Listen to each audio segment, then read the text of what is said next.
community is terrorized by a supernatural entity. Like that by a says sexy more- supernatural I'm so entity. sorry, by a sexy supernatural And he's Sexy. naked. Yeah, I mean that's the You want the ultimate sexy, sexy, he's right? Hello.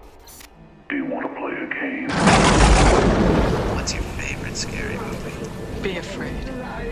Be very afraid. See dead people. You're gonna need a bigger boat. Here's Johnny. power of Christ compels you! The power of Christ compels you! Whatever you do, don't fall asleep. Welcome to Talking Horror with Jamie and Nikisha. Hi, I'm Jamie. And I'm Nikisha, and this is Talking Horror with Jamie, And Nikisha. where we share our love for all things scary and talk horror through the lens of human behavior. Welcome, everyone. Sirens, fireworks, all the things.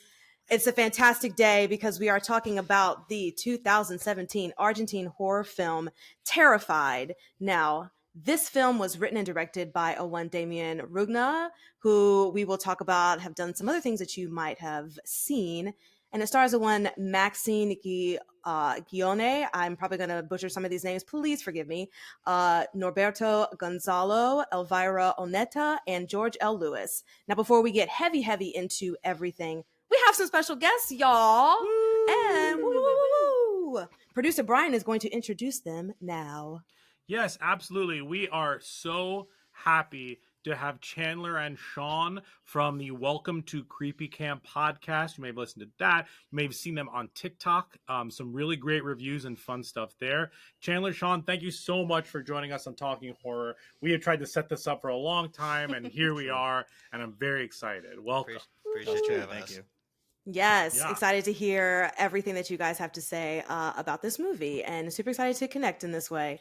Absolutely. So, Jamie, let's get into a little bit of some trigger warnings. Obviously, heavy spoilers for Terrified. If you have not seen it, it is streaming on the shutters right now. But Jamie, run us through those trigger warnings, please, because it's a lot. It certainly is a lot. So God, where do I even start? Welcome to Damien Rugna's films. Yeah. Okay, so there's a lot of dead stuff.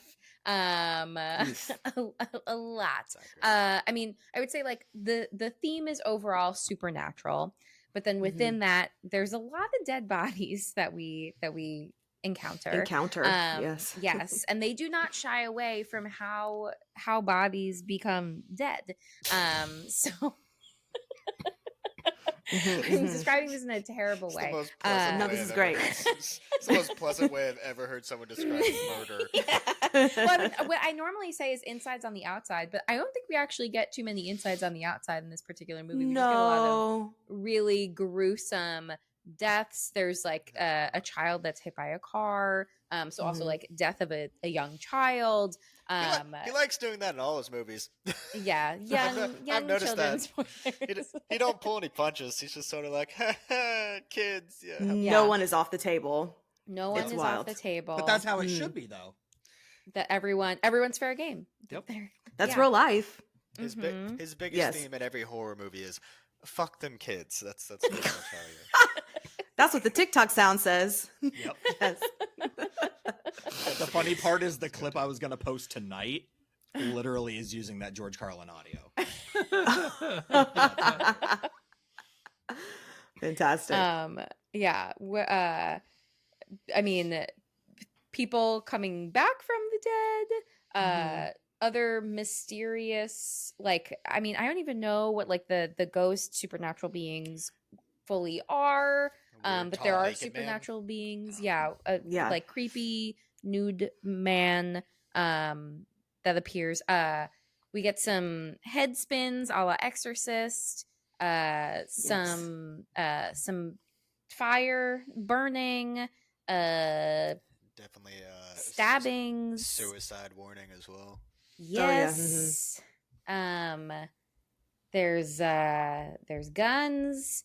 There's really There's like also this spilt milk. has everything. If you like your milk in cups in the Containers. cup. in containers, and you freaked out when you spill milk. This is absolutely not for They you. ruined a perfectly good bowl of cereal, man. Absolutely. Like, sure, kids get hit by buses and like people get hung and glass goes in eyes, but realistically, if you're big into milk and and keeping milk inside of like containers, this is not a film for you. Chandler Yeah. loves milk. God damn it. I knew that joke was coming. That's an inside joke too. Like it's just this, 100%. there's a long story behind that one. I hope he puts out another film and then Damien Rugna just becomes the trigger warning, just his name. Yeah, Yeah, Like, totally. hey, here's what to expect. His next movie is gonna be like Child Killer. I hate them.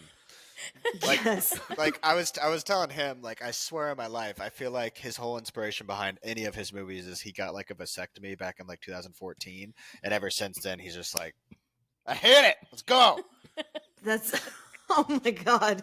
It's the whole purpose of all his films. He's just like, kill Oh, all for sure. kids. Yeah, maybe he should see a therapist. I don't know.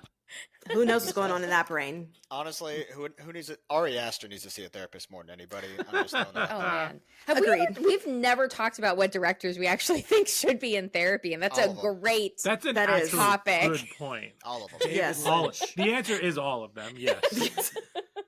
Ari Aster said, I'm going to put 3 hours of my trauma onto a movie called Beau is Afraid and going to make you watch it. Here, enjoy. Yes. Yep. That was his healing though. Yeah, That's that what was it was. perfect for So him good, and too. and traumatizing and anxiety Yeah. inducing For everyone Some- else. Something being therapeutic and something being therapy are two very different things. Fair. Fair. Great point. In Excellent. reality, point. that whole movie could just be considered trauma dumping. Just Yeah. Yes. Love that. Makes it Um, easier. Well, While we're on the subject of trauma dumping, tell us about yourselves and guys. No, Me? Okay, yeah, so I had this I terrible. don't even have to talk. This is I had- so 2 years ago, I got in this really shitty relationship, right? And, like, oh god. really trauma. like, hang on. Are we going to be talking about the movie? Because if you give Chandler that, he's going to run. We're going to go Yeah. the full 2.5 hours. well, tell us Go on. tell us a little bit about Welcome to Creepy Camp. Before we get into Terrified and why you picked it, I'd love to hear more about that idea, that concept, and how it kind of infiltrates into podcast and TikTok. That's all you, Fro. Well, we've been friends for over 10 years now. Best friends for over 10 years. He's one of the only people that's like willing to watch a movie anytime, willing to watch the weird shit. And it's cool. So you probably noticed from our content, and anytime I'm live, I mention it. Chandler covers all the modern stuff and foreign, and I tend to cover all the older stuff. So there's a really good mix of things that we get to talk about, which is cool. He also tends to like absolute garbage a lot of the time. Oh. Like the good garbage, you know, like just like utter camp and cheese, and like Yeah. I wasn't exposed to a lot of the '80s elements and like a lot of that style of horror when I was younger, so I sort of missed out on a good amount of it. Obviously, when I became a bigger horror fan, I started diving deeper into it, but I just ended up navigating more towards modern stuff. I love foreign stuff. That tends to be my go-to, especially when it comes to Asian horror. But we get both perspectives because he tends to love just every Tubi original you could possibly think of in the worst way possible. Yep. Full So- Moon, Trauma, Uncorked. Give it to me. I'm here. Oh for it. my god. Ugh. And you like Night Killer. It's the worst freaking movie alive. I could talk about that movie forever. Ugh. I don't Love know it. what necessarily like prompted us to start an account, because we both had personal accounts I prior. think that was you. I think one day you came up to me and you were just, I think we were like, you just Well, sort of we- wanted to vlog or something like we that. already had the podcast. That was already established. Yeah, at Sure. that point. like we had been doing that for a little bit, but we stopped doing it for a while. Yeah. Like we took like a year-long break or something, Something like like that. that. We just did it for fun because we both realized we both like this thing. We're like, why not have fun? We didn't expect anyone to like it or anything like that. We were just doing it for fun. And then I think you were vlogging or something like that one day when we were going to like an oddity shop or something, and you were like, maybe we should do this or start a TikTok account. And it sort of birthed from there, but it was very simple, like us just posting clips in the beginning, like because we didn't really know how to gain an audience. We were just sort of posting horror movies, and we figured that was like the easiest thing because everyone would watch those, they'd go viral, and people would like them. And they did really well. They did for like they 6 did. months. Then TikTok definitely changed its algorithm and just absolutely screws everybody over. Yeah. But then we started doing reviews, and we slowly got into that realm of things, and it just sort of kept coming about, and we kept up with it, and slowly but surely gained a little bit of a following, met some incredible people in the community through TikTok, which has honestly been the best part of it. And then we had a few reviews and videos blow up. He did like a little parody with the Lost Boys with Pedro Pascal dancing at Tim Capello, which was great. And then until they muted it. Right. Did they mute it? Oh, because yeah. Universal. Oh my God. I didn't realize they muted that. Unbelievable. man. It's still pinned, but dude, I didn't realize that. Yeah. And then, ironically, speaking of Terrified, our most popular video is a review of When Evil Lurks. And it's cool. It sort of blew up and gained us that a lot was of the followers. Yeah, that was the one that really got a big following for us. And because Chan's talked about it a few times, and obviously in the review he says, hey, if you went to go see Exorcist Believer, you missed out. I'm pretty sure, and this could just be me, but this is... I believe my exact words were, you fucked up. I'm pretty sure, and this is just a ballpark, I'm pretty sure we were within easily the first 10 creators to make a review about this movie. Yeah, sure. So I think that was a big thing, but honestly, a lot of the following that came from that is from Argentinian followers. Yeah, we got a big Spanish following, but neither of us speak Spanish. Doesn't help out, but very cool. It was very unexpected because I did that review sort of off the cuff and was just like, sure. I wasn't even that proud of it, to be honest, and then I posted it, and it went off. That's how it happens. Yeah, we got very lucky with that one. And then we've just been posting content ever since, and we've been slacking on the podcast. That's more my fault than anyone else's. I've just been stupidly busy with a bunch of other stuff. But Sean's been holding down the account for like a month now, just posting consistently, and I'm just over here just trying to get my shit together. So, but we're staying on top of it as best we can. But it's been a ride, and it's been really fun.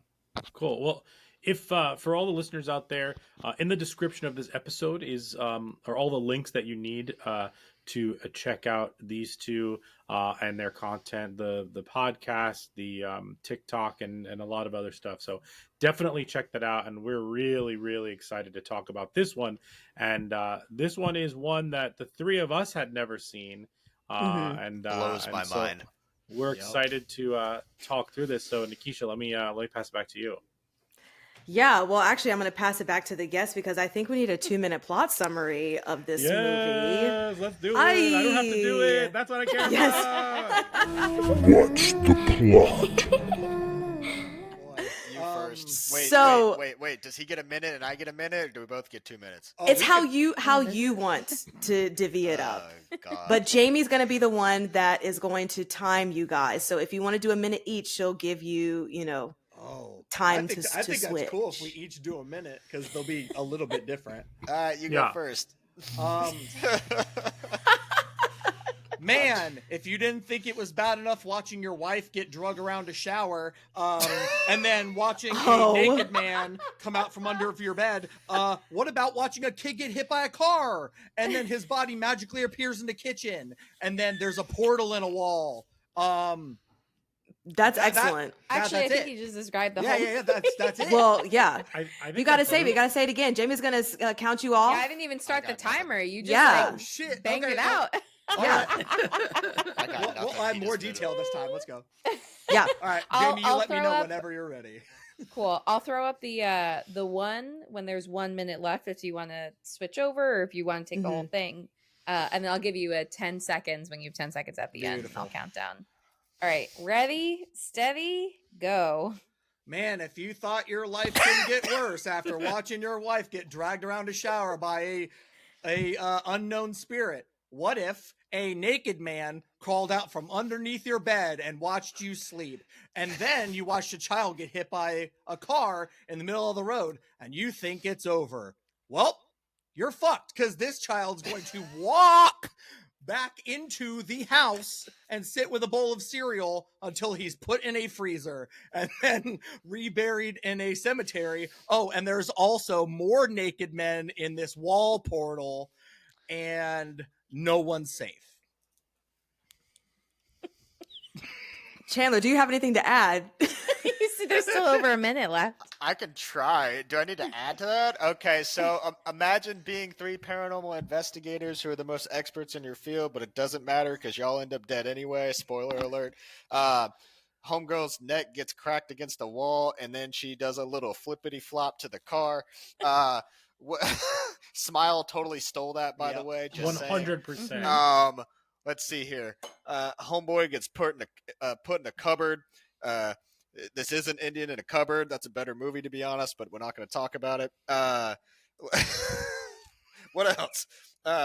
Everyone thinks Homeboy is crazy because his wife got absolutely mauled in a shower by a spiritual entity that no one could see. Arguably the hottest shower she'll ever have. Fuck them kids. Yeah, that's That's it. that's all I got. That is great. That is the movie. Thank you guys. And that's the plot. Wow.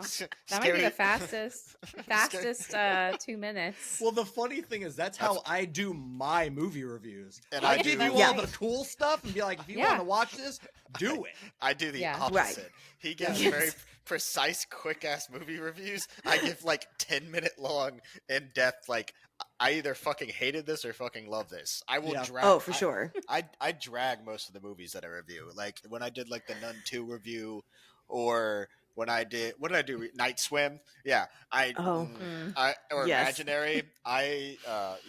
No.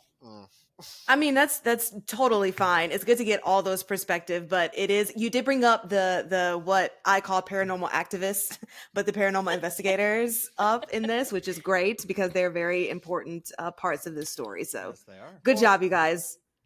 We're gonna get into depth. Sorry, In you're- oh no, go ahead. No, I was just saying the one thing that's very interesting about this film, before we get into details, when it comes to like the Yeah. paranormal investigators, or at least the lore behind Damien's movies, is everyone doesn't pull the whole "I don't believe you" shit. It's very in depth in the culture of the movie, so Yeah. everyone has some sense of I sort of believe what's happening, and they Sure. just want to get to the bottom of it. That's why I think it's interesting because They Winnie probably Looks did all the same seen the thing. kukui, and they were Oh, like, "Yo, God. that's real." Yeah, Yes. his wife saw the kukui when her head got cuckooed against the wall in the shower. Yeah, same. Yes. Fair enough. Yeah, I think that's a great point that leads us into our first segment, which is likes and gripes. And now our likes and gripes. So with that, if Chandler or Shawn, you want to go and first off tell us why you chose this movie for us to watch, besides the fact that we haven't seen it, and then go through why you like it, or if you do have any gripes with it. Do you want to go first? Or you want me to go first? I'll go first. Go for it. So when Brian sent me the list, we've seen everything on that list, I'm pretty sure. But I feel like that's a movie that if we're, recommending a movie for someone to watch based on whatever they posted, or if we're live, we're always recommending people watch Terrified because it is a Shudder exclusive. So it's like Shudder's like, hey, this is a movie we made. It's in your face. It's on the homepage of Shudder, but it's still slept on. We're 7 years in now, and you guys didn't see it until now. You know what I mean? It's like, Yeah. Yeah. And So old. I will also say that I think the marketing for this movie is bad. I think that the image of that the naked monster man is not the best representation of this movie. It looks like a cheap Tubi cover. Yeah. oh, it looks Yes. that's Like- awful. Absolutely. It's just not done well, like at all. Yeah. Yes. And And what got me interested in this movie and to even put it on the list is having seen When Evil Lurks, and like What Evil Lurks is the best marketing for this movie. See, that's the funny thing about that too, is it's interesting to me thinking from someone's perspective that they saw When Evil Lurks first, whereas like for us, we saw Terrified first, so I was very hyped about When Evil When Evil Lurks because I knew it was the same director of a movie I enjoyed, and he Sure. also hadn't done anything in a very long time, at least that I'm aware of.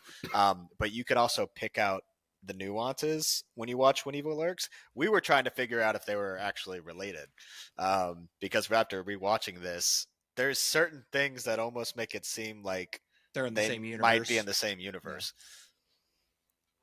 Yeah, absolutely.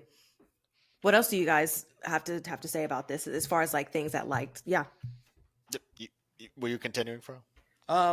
So things that I liked. I like that primarily Spanish horror films like stay true to their culture. Like they don't try and- Absolutely. like weird word, but like whitewash a Spanish film Yes. and like put it in like a residential neighborhood. It's like, no, we want primarily Latina areas. Yeah. Especially like all those houses have gates around them. You know, there's crucifixes all over the place. There's Virgin Mary statues all throughout the movie. They very kept it tight to the culture, which I really, really like. Again, Damien Rugna's not afraid to go after kids. And I think it's like a lot of directors tend to play it safe, or they won't show like, They won't show the death. yeah, exactly. They'll hint at it. Yes. But like, I mean, with Pet Cemetery, you knew Gage was going to get hit by the truck, but then like he comes back most of the movie and you're like, wow, that's really different. Versus, oh, the kid's gone. Now, how do we mourn and kind of move on from where we are? But this kid's like, I'm going to walk on the ceiling of the porch and then I'm going to sit in this chair. And then, which I would like to comment on that, on the particular scene of his first death when he gets hit by the bus, because when I will say when I watched this movie, I didn't know that it was the same director as When Evil Lurks, and I have seen When Evil Lurks. So now putting the pieces together after the fact, and we were kind of talking about this, I can see the similarities, but it still felt like a different movie. I'm beside the point. My point is with the boy, though, it was a really interesting thing, and it's so simple, but to see the police or whoever, forensics, spraying the blood off of the road when the boy dies, because it just kind of added to the creepiness of like, this is a real thing that has happened, and like, what is the aftermath of that?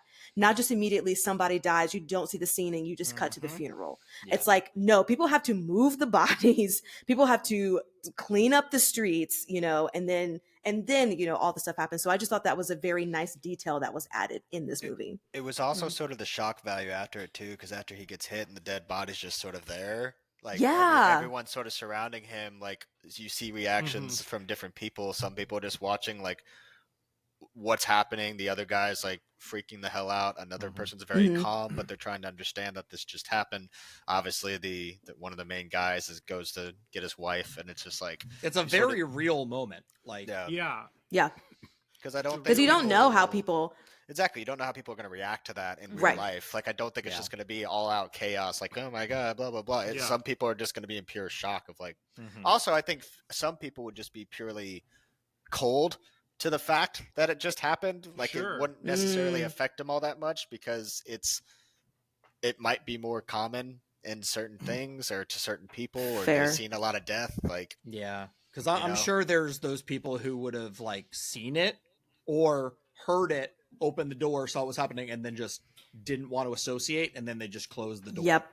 And then you know, the added layer to all of that after the fact is finding out that like water can kind of go both sides and things get infected through the water and whatnot, and like water being a major theme in this movie, both from a supernatural standpoint and not. Like in hindsight, like all of these scenes in this movie that either have water or the lack of water, like the shower scene, the water's not running, and like you know, and like, but then you have the kid drinking from the fountain, and then you have you know the drain at the beginning and the water clearing off the blood. Like it's this like it's almost integrated into every single scene, but you don't like think about it until they reveal that piece of information at the end. Like it's his thematic work both in this and When Evil Lurks is truly spectacular. Absolutely. And how he takes themes and really works them into the fabric of the narrative, not just like tacking it on at the end with a lesson. Agreed. Ironically, as much as I've liked this movie and seen this movie, I've never noticed the water theme throughout. Yeah, it's really wild to consider like how water is just passing. It's something that we need as a people to survive, but it's like the thing that's killing everyone too. So it's really just like a nice mirror up against that. It's what Night Swim wanted the movie to be. Yeah, that's Yeah. That's actually yes, absolutely. Spooky Totally. water. Mm-hmm. Spooky pool, water bad. Fun fact. Wait, Fro, tell your fun fact. Do you guys know the fun fact about Night Swim? No. That we Oh, maybe? do you know whose Whose house house it is? that was filmed at? No. No. No. That's Michelle Branch's house. Wait, really? Makes the movie better. It's the only reason. 10 times better. It just sucked because we learned that after, and I was like, now I want a cameo. Yes. Yeah. Where was she? And she wasn't even on the soundtrack. She's just singing at a pool party. Everywhere. That would have absolutely made it 10 times better. Yeah. And then in the camp feel that it needed to be in instead of trying to be so serious. Yeah. So Oh my god. Fantastic. Dog shit. Oh, I fucking hate it. Chandler, do you have some words about Terrified? When did you first see it? When it first came out, or God, that's a great question. I want to say I originally saw it when it first came out. Mm.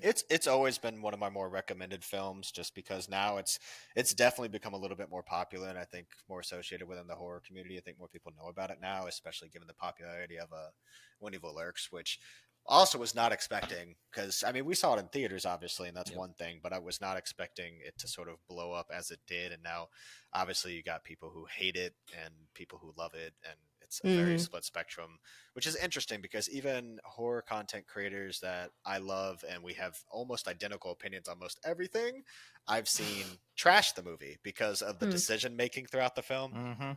And I'm just like, that's a whole different story to get into later, but that's obviously something else. But I don't know. I think I originally watched Terrified when it first came out. We watched it together. Did we? Yeah. So the thing about me and Chandler, which is like really good, if he wants to watch a movie, I will not watch it until we can watch it together. I'll just watch Nice. it. For the most part. yeah. But yeah, it's very rare that we watch like a new movie, especially if we've talked about it. Very rare that we're gonna watch it separate. We'll if it's wait. new, absolutely, yeah. If it's like an older film, majority of the time, we Yeah. both just sort of do our own thing. Majority of the time, he'll end up watching. So weird fact about me specifically, he rewatches a ton of films. I don't.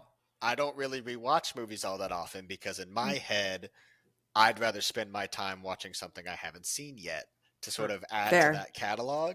Where he rewatches like everything. So it's a rare experience for me to rewatch something. So when someone always asks me, oh, what are your favorite movies or your favorite horror films and stuff like that?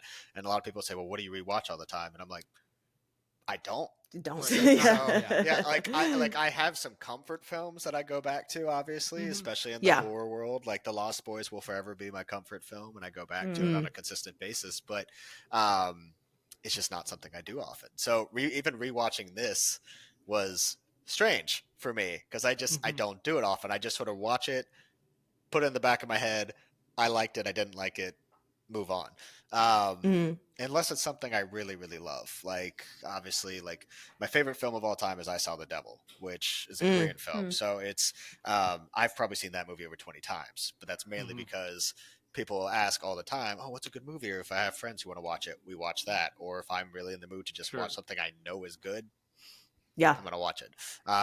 Even though it's one of the most bleak films you'll probably ever watch. But still, I'm a Yes, weirdo. it is.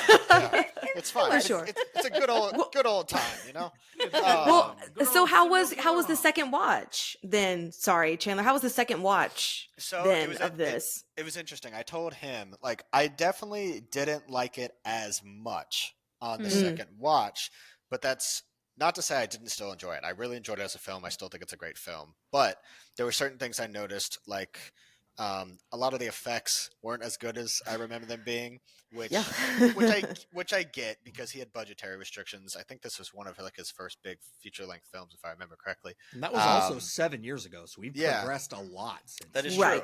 But then you also look at movies like The Thing, who were able to do that Sure. Untouchable. Yeah. Mhm, So, mhm. Baker's the goat. but it's also CGI versus practical effects, which I get. So, Sure. on a second watch, though, I still loved it. I originally gave it a 4 on Letterboxd. I think I redid it and I gave it a 3.5 after rewatching it, which is still, in our standards, that's very good. Yeah. It's hard for us to rank stuff on Letterboxd because we hate not having a 10 scale. I don't get the 5 Yeah. thing. It's annoying. Hmm. 5 is Um, tough. Yeah, it's nearly impossible half the time. But I enjoyed it. I still loved it on a second watch. I don't know. The thing about the entire film, I recommend it to most everyone because I love paranormal stuff, and paranormal movies tend to be one of my more favorite topics a lot of the time. Just because I think it's a unique topic if you can actually do it well and not play the same BS that every other movie does. So if you can utilize certain scare tactics and brutality and actually show stuff that's happening and not be afraid to sort of scare away from things that other movies might not like, that's sort of why I like it so much. I mean, it's one of my favorite opening scenes, if not my favorite opening scene of all time. Mainly because when I hear two things, footsteps or like thumping, and I can't see it, I don't know where it's coming from, mainly footsteps, but that's the only thing in a movie that really scares me. For him, it's all black eyes he hates. So Also fair. yeah, Yes. like if you've seen the ending of Ganjam Asylum, Oh yeah. Mm-hmm. Oh, he it hates makes me that. weak. Yeah. hate Wait, what was I saying? Oh yeah, thumping and footsteps. So hearing that thumping and then seeing that opening scene of just something I did not expect, to be honest. Yeah. I mean, a paranormal spirit doing one thing is whatever, but a woman's body being lifelessly dragged around midair while she levitates, and her husband having to helplessly watch while he can't. Yeah, he can't do anything. Yeah. He's basically watching his wife slowly die Mhm, and get mhm. bludgeoned to death. So, and then obviously he gets blamed for it. It pulls the whole, oh, he's insane, he did it, whatever. But I like the fact that the movie sort of switched that narrative and said, hey, we actually believe you. Yeah, We're that was gonna a surprise to me. Yeah, we're gonna investigate this further and see what's happening. I also like the fact that it wasn't just a singular household and a singular person. It was an entire community that was being affected, and you got to see the different aspects of every single house, the different entities that were involved, a parallel universe, whatever you want to call it. And then he didn't really give a happy ending either. He doesn't really do that a lot with any of his movies, but it's just nice to see a different narrative. It was a different perspective of a paranormal film. The cultural elements are very cool. He did the same thing with When Evil Lurks, and I talked about that in my review. He just sort of throws you into the lore and cultural elements of the movie, and you don't really know what's going on unless you are a part of that culture. And slowly throughout the film, you start to pick up what this means, etc. But he doesn't give it to you like you're an idiot. He sort of consistently just goes on with the plot, and you start to understand how it works and develops. His world building is pretty exceptional in both this and that. Exactly. Like When Evil Lurks, it's interesting because it's like there are rules you have to abide by. What are those rules? Why is this way, etc. But you don't start from the beginning. You just get thrown into it, and then he explains as it goes on. We love rules here and We love when there love are a good rules set of to rules. follow. Oh yeah. Yes. So I'm curious then, what's like the go-to horror movie that you like that involves a set of rules? Ooh. That's such a great question. I mean, I can't think of a go-to, but I know Brian's been rewatching all the Purge movies that I feel like are very rules. Hold on. I got to rant then. Okay, right? So, Purge 2, sorry to get off track here. Purge 2 is what Purge 1 should have been. Purge 1 was just a home invasion film. It was never meant to be a movie. That was stupid. But Purge 2 was what the first one should have been. Those movies, I feel like if you got a different director and made them just brutal in what they should be, because the concept is evil in itself, they'd be so much better in my eyes. But to me, those movies are campy, but I don't know if they're trying to be campy. Oh, well, fair. The Purge movies work better when you binge them and you've seen them before. And I say that because the small, intimate world building of the first one is fascinating when you have a more of an idea, and then the second one opens it up a little bit. The first one does want you leaving more, and the second one is I would say the second one's probably the best one behind, and then the third one's pretty good election. But year. the issue with that to me is like with the first one, it's like you gave this whole concept of a movie, you built it up, you marketed it to be like, hey, this is legal for 24 hours, right? But you contain it to one area. And it's like, but also thematically, the first movie is doing something that the other ones couldn't do in terms of the security and stuff like that. So like, I can talk about this forever. Yeah. But yes. The Purge rules are great. There's a lot of flaws with the Purge rules. I mean, like vampire rules, we love when the evil lurk, like exorcism rules. Vampire rules are interesting though because I feel like they're all different. And every vampire film does something different. Movie. Yeah. But they're all I like how they're all uniquely their own. Like none of them have the exact same lore, except like maybe one rule here or there. Yeah. But that's. But other than that, like it's still within a movie. Yeah. It follows itself, absolutely. which is nice. It's relatively. It follows consistent, great rules. Dude, I love it follows. Yes. Gremlins. Oh, yeah. Gremlins. Gremlins. Even Cabin in the Woods don't make sense. I love the rules. Yeah. Yes. Yeah. Totally. That's fantastic. Anyway, we love rules. Well, we love rules. Yes. A rule tangent. A mini tangent. Whole nother episode. But a mini parlor talk, if you will. Oh yeah, parlor talk. That's what it is. Come, sit, have a drink. It's parlor talk.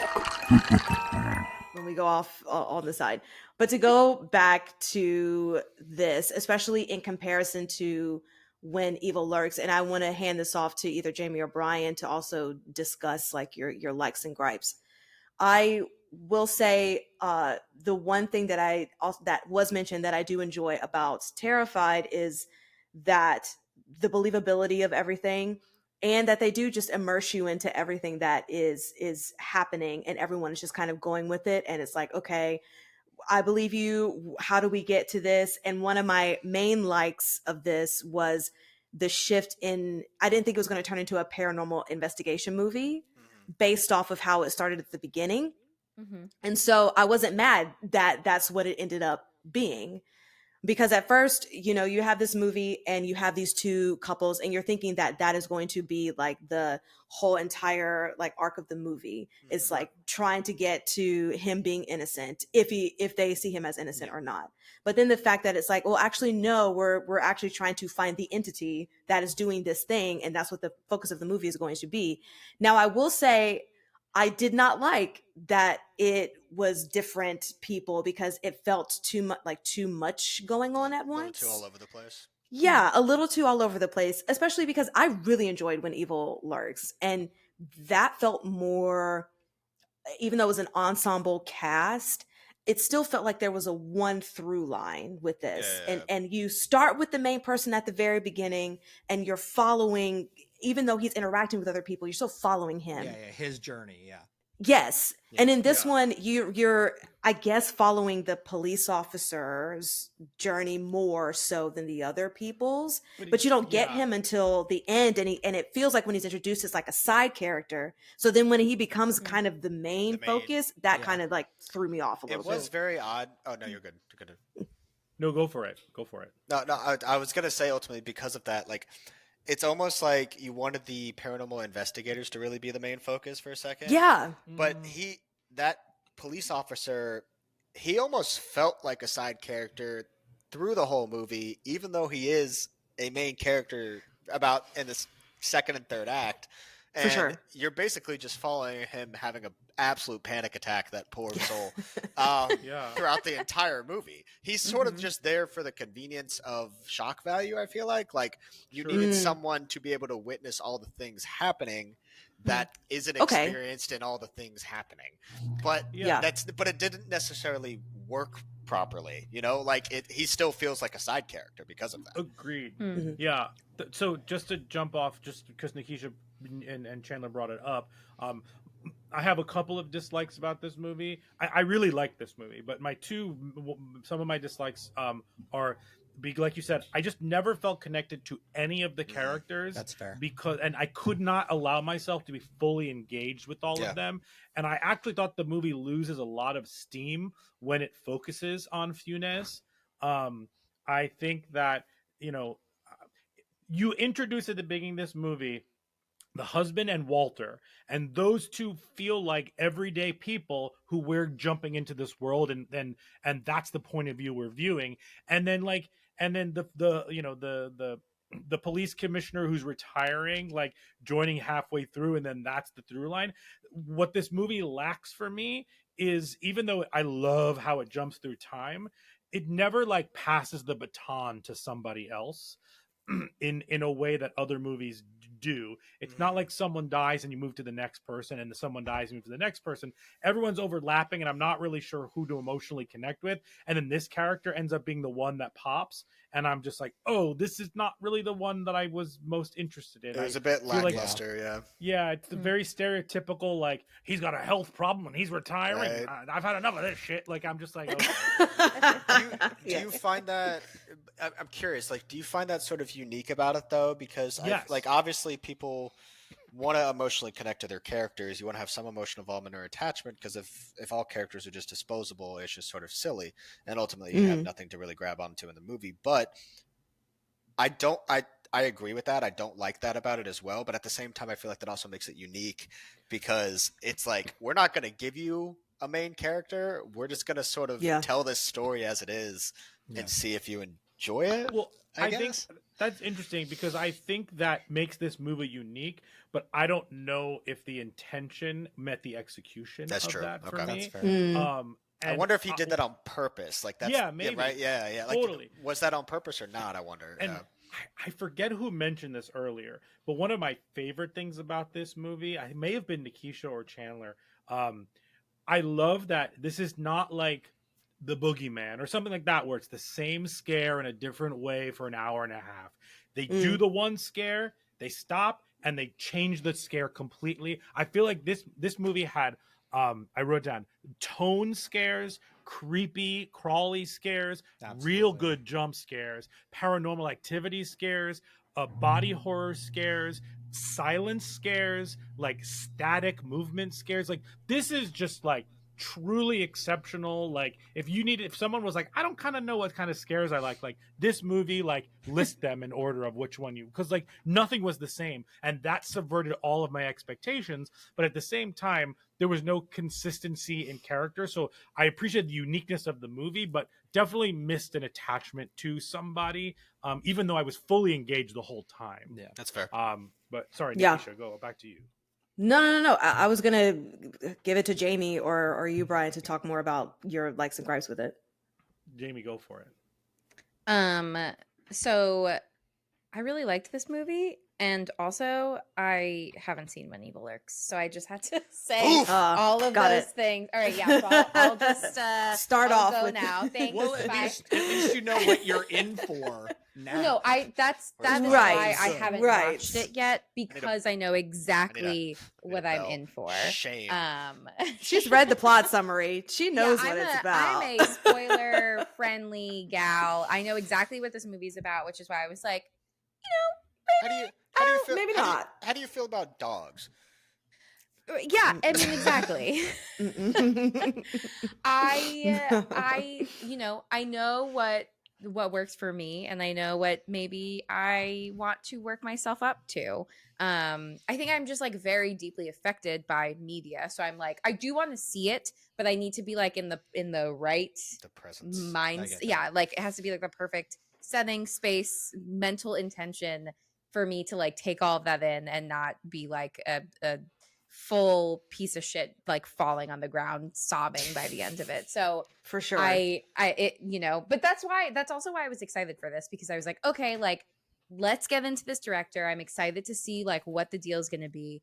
and I really enjoyed it. So like I'm also wondering if my enjoyment of this is so, I mean, you both watched it like before, obviously, when Evil Lurks came out, but like I really enjoyed it without having any of that other influence.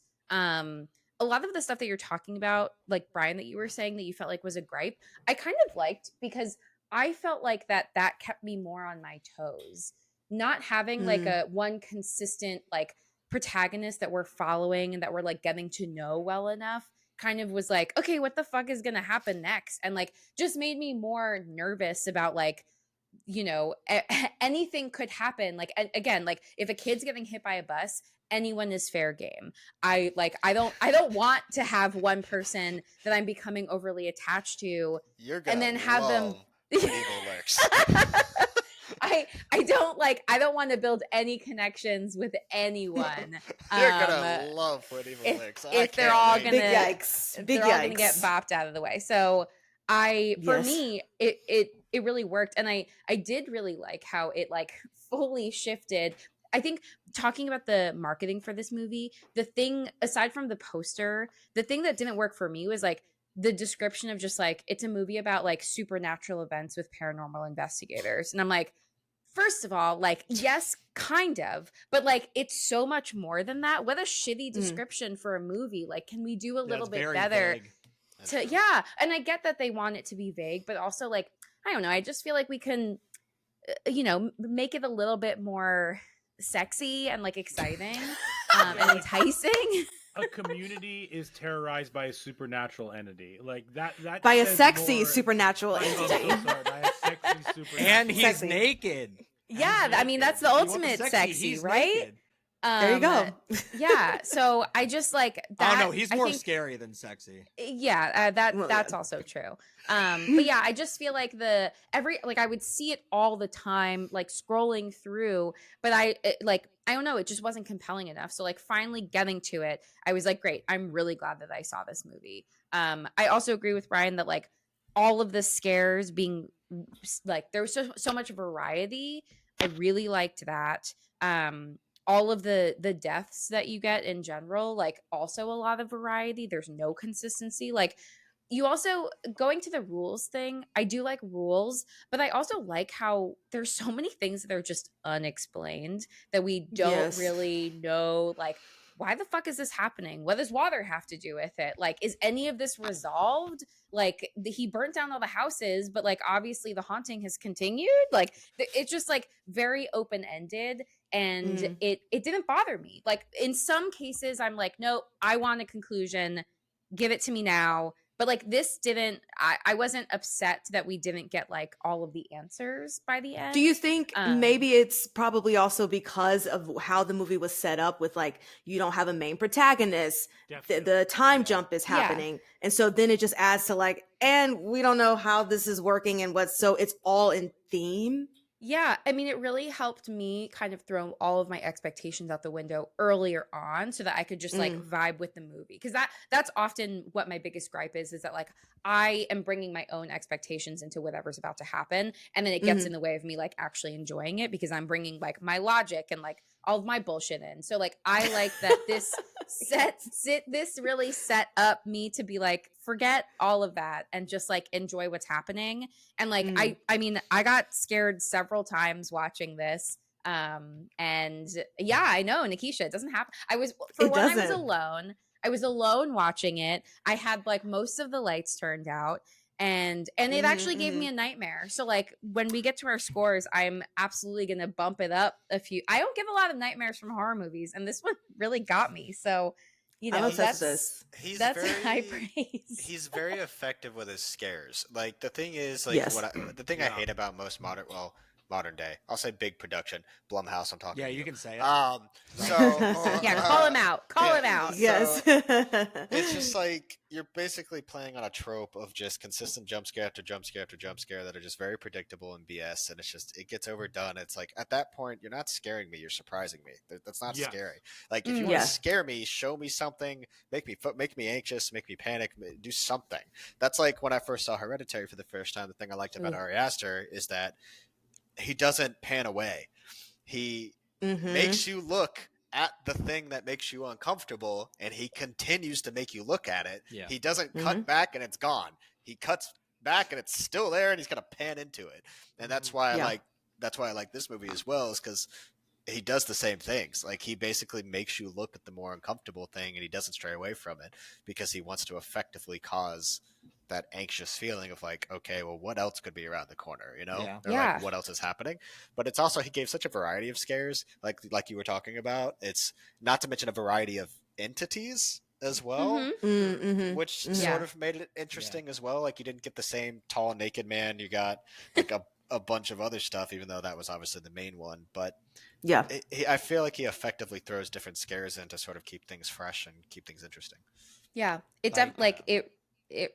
it was really it just continually kept me on my toes, and like that I think just made it really effective without it feeling like cheap, like blah, blah, blah, like over and over again, where it's like, okay, I'm done here. Yeah, because I think one of the most effective scares in the movie, and he pulled the Carpenter "they live" tactic. He's watching him in the house, and he's like, "Hey, someone's literally in the house." He's like, "I can't." That's see the him. best. And then shifting between the panels of the panel. glass, and you can see him. Favorite. down. And then the next second, he's in your face at the glass. It was way more. That was literally in my effective likes. Yeah. No, go ahead. No, it's just like Yeah. that. I think that was the most effective one of the entire movie because they I played agree. it so well. Because you didn't. Yeah. They didn't have it be like It Follows. Obviously, not talking anything bad about it. But it's like you didn't see him come out of the house, cross the street slowly. It's just he's in the house. He's gone. He's there. Like bam. Yeah. And the tension from that is like pre-built. I might be wrong, but that scene where he's like, "Do you see anything under the bed? Oh, come to this side." Yeah. Oh, and just his feet. Well, yeah, because he played it. It's like the parallel dimension situation. Yeah, like the you two see it from the realities. feet, but then you also see his head on the other side coming from the tunnel, so you like- don't know where it's coming from. So like it sets up those rules, but you're not even thinking about those at that time. And like, damn, that's such a good scare, and it's a smart scare too. Oh, so good. Yeah. It was I just the two reality thing was like really wild and just like very clever, and I was like, what? There's nothing to try to like make sense of it, but then it just opens up the possibility for like, okay, so like literally any angle I could potentially see something and then not see it again. Like, that's terrifying. Yeah. That's horrifying to think Is it about. terrified? It is. It makes me terrified. Yes. Enough to where you had a nightmare about it. Jeez. Yeah, I sure did. I would say my only real gripes is in the beginning, the husband took way too long to check on his wife. Thank you. An unacceptable amount of time passed where his wife goes off and he's hearing loud thumping, and I'm just I feel like you would have known that was inside your own house versus like what? Versus out. Yes, Yeah, agreed. because like I actually talked to Chandler about that, and I didn't notice it our first watch, that and the I was houses are like, connected. "Yeah, I'm like they're not connected. So how were you even But they expecting are. him to be using?" They were Apples. villas. But even But, like, still, if I heard any sound, whether or not I knew if it was coming from inside or outside of my house, I think the first thing I would do is be like, Brian, are you okay? Like, I would check in. Like, check in. Realistically, I slipped in the bathroom. Like that's what Right, or something. But what I found weird about it, and I noticed this on another watch, obviously, is that thumping started almost like 2 seconds after she closed the door. So she wasn't like even in the shower, nothing. So it's like almost as soon as that door closed, she almost entered that paranormal realm, and then that paranormal material was like, hey, come here. Yeah, it's like, gotcha. Yeah, because she clearly didn't get in the shower. She wasn't naked, so she was still clothed and everything. Water So. wasn't on. Yeah, so like clearly she got in and then instant. Bam. So Mm-hmm. it's like he was waiting on it. He's just sort of sitting there like, open the door. Right. Yeah. The other one that annoyed me was also in the beginning with the neighbor when he's like going to bed and then his entire bed starts moving and that doesn't immediately wake him up. Like, excuse, I know that I am a light sleeper, but like that was unacceptable. Yes. If somebody's moving your bed, you are awake. You are alerted that like, how are you such a deep sleeper that like unfazed, unbothered? To be fair, my sister has slept through insane shit. So like I've You heard it seen- here first, folks. like, you can sleep through. I've seen Through a people paranormal, yes. Like, I've literally seen people sleep through some weird shit that should not be normal. So you never know. My God, yes. Well, I did want to have I had one question for the whole group. Tell me, you can only pick one of these, either your favorite death or favorite jump scare in this movie. And Sean already said mine, which was the going back and forth, because that was the best part of the entire movie for me. That was just an excellent scene, an excellent shot, an excellent jump scare. But does anyone have like a favorite death or a favorite jump scare in this? You go for it, Brian. My favorite is the window, but I do want to give a huge shout out to the hand out of the wall, like mid sentence. Oh, she went, huh, Yeah. Yes. That felt very Deep Blue Sea, like this, like Get over here. You subvert expectations of like when something's gonna happen. Like I just like really dug that. That was very, very. That was a lot of fun. He Oh set it my up well God. too, because he like sort of panned to the side and was like, Totally. "Here you go." Too much. I was like, too much space. Too much space. I Like, why are we I seeing this know. wide shot? Yeah. Because something's Get gonna out of here. happen. Yeah. Yes. Why is it quiet all of a sudden? Oh, okay. We'll see how. And this why goes. is she so calm? She was just like, you can't change it. Too Like, he was chill. like, how do Too we get rid chill. of it? He's like, you can't. Well, yeah, she was also like had a little flashlight, was just staring into there like it was a little raccoon or something instead of like Yeah. an evil entity of a body just about to like, like, be evil. Hi, murder. come Like, out. it's like, Yeah. look at you, little one. Jingle, jingle. Like, Yes. do you want a treat? Here. Yeah. Oh my God. Right. Yeah. I don't know. My Jamie, does anyone favorite- else have one? Yeah. Oh, you can go, Jamie, if you want to go first. Oh, I was gonna say the one that Smile copied really got me. Oh, yeah. Just like I love that. because you see something coming from the background and you're like still trying to register it. Like she's walking at a pace where like you have not yet made sense of like what is that, and then like it hits and I'm just like nope, not for me. whole body's just folded Fully, backwards. yeah. Yeah. It's like She's just how like, do you hey, guys. how Right. flexible? Looks like the Gross. wacky inflatable arm wielding two hands. On the car in the Yeah. car Oh, yeah. dealerships? Yes. Yes. That was our nope moment. We actually talked about that last night too. After the scene where he's driving away and it's already nighttime, I was like, I kind of wish she would have still been chasing him. It went They're like, Mm. so you just see her in Yeah. the background doing Yeah. the arm flail. I actually really enjoyed that one. I forgot about that one for a second because, like, 100% Smile took that from that movie. Yeah, Yeah. absolutely. They also didn't put it in the trailer or market that like Sure. Smile did, even though it's one of the best scares in Smile, and you ruined it with the trailer. But I Yes. digress. Trailer failure. Still We talk gross- about it all the still time. Gross me out. Ooh, I- trailer failure. I don't even. did you like just watching coin trailers. that? I like it. That's good. We say that all the time, Jamie. time. Don't we? We say trailer failure? Fro, write it down. Coin it. Yeah. Yeah. Okay, well, I stole it from y'all, so No, it's copyrighted. Copyrighted. Coin it right now. Trailer failure. Oh, Sorry, keep going, Chandler. no, you're good. You're good. That one, I really love the shower scene just because it's something about just someone's body just being flailed around like a rag doll in midair is just very odd. Yeah. It's just not something you can really get used to. I'm not a big jump scare fan. I tend to hate jump scares. I think they're cheap tactics. If they can be pulled off correctly and well, I enjoy them, like the window scene they did in this one. But majority of the time, I just think they're silly. Like if you're going to pull off some type of jump scare, I think it should be able to be done without music or sound effects. If it can be done without sound effects, it's a good jump scare. Sure. But like Halloween, like original Halloween pulls it off very well. But I don't know. I want to say the shower scene. I do like the one of her being pulled through. I think that him just homeboy chilling in the cupboard or whatever it was like. Oh, yeah. sure.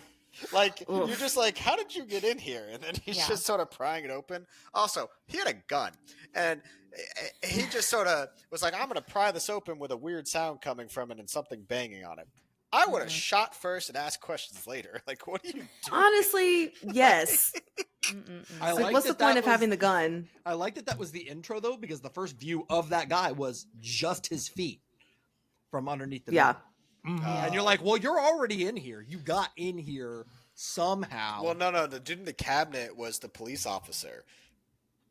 The dude who got stuffed into the cabinet that he was prying open, that was the police officer. That was the I'm not former- talking about that one. Oh, okay. I'm talking like when he's in the bed trying to sleep. You first Oh, get the that naked guy? shot of the legs. And Oh, then he's like, yeah. I'm going to get in the closet. And then... I like that actually. The first shot of him under the bed because his Yeah. body's like folded awkwardly. Yeah. He's just sort of staring there like. Yeah. So like, I don't like that. Just the subtle details of the kid too. Like your dead Yes. child's just chilling there with like a messed up face, and you're just like, I don't know what to do here. Ooh. I'm just gonna give him a bowl of cereal and see what he says. And then when he Why like was slightly that turns her his first head, Instinct. ugh, The head Oh. turn was so good. the head Well, turn with the was other kid who excellent. filmed it and stuff Yes. like that or whatever. Oh yeah. Also, Ugh. him putting a flower pot on top of the freezer as if he couldn't get out of that. Yes. He got out of a Like, grave. That's what I'm Right, saying. that's what Fro said when we were watching. He's like, he got out of a full blown grave in a Because coffin. they didn't even Yes. lock the freezer.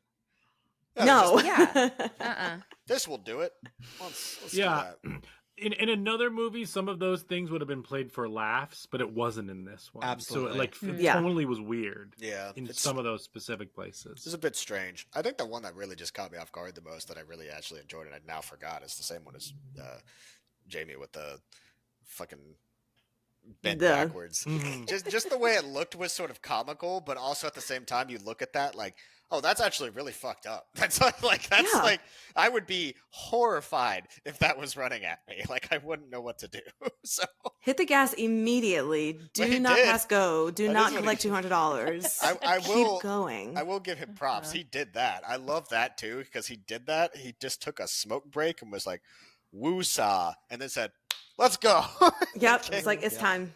Yeah, absolutely. Also- Sean, are you sticking? Oh, so no, go ahead, Oh Sean. no, Sorry. I was just last thing. Also, props to the police officer that he was talking to on the walkie-talkie when he was like, "Just get the fuck out of there." And the guy Yes. was like, "All right." Yes. He's like, this guy looks Absolutely. weird.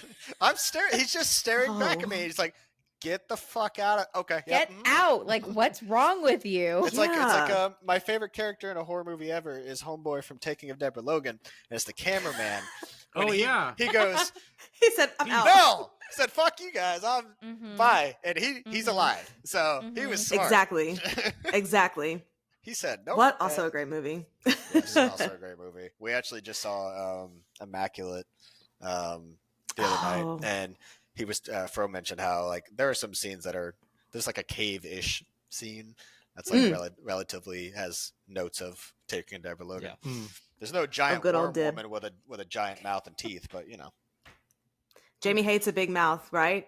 Yeah, that's you were talking about black eyes and like your weird stuff. Like mine's big mouths. You should watch big mouths. Chunky. Oh my, is Chonk, what is Chunky it? and the Chompy. No, it's and the Chompy. Girls? Chompy and the Girls.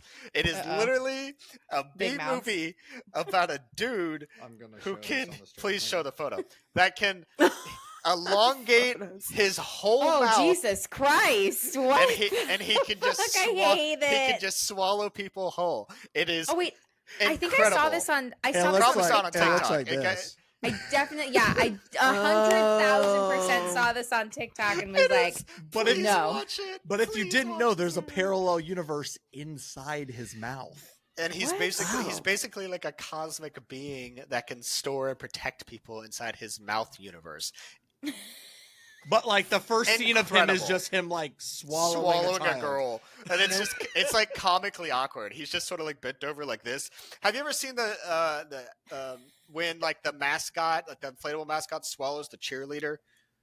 It's a video like they were like in an NBA game, and like he literally just goes up to her and goes, "Huh," and then like she like gets No. absorbed into his costume. That's literally what this looks like. It's like comical, and then he just does this and like shakes, and her whole face.